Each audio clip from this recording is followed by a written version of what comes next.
sa samad o uwat sa kagahapon? Uwat sa samad, ma'am. Kaya ang uwat sa samad mo, stay man sa imong tiilang, kagahapon mo ramawara man.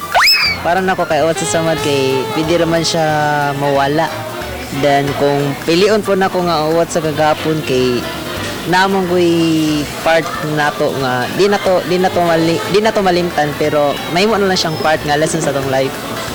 Kana. Pero daghan sad. Uwat sa kagahapon. Kay mo tatakman na siya. Kung uwat sa samad lang, healing man siya, pwede siya matambalan. Pero kung uwat sa kagahapon, mo take pa yun na siya time. Uwat sa sambad man. Samo kayo, hindi mawagtag. Ang uwat sa kagahapon kay pwede ra mo nakalimutan na to. Yung uwat sa samad di pwede kalimutan. Naagyapon gat. Uwat sa kagapon.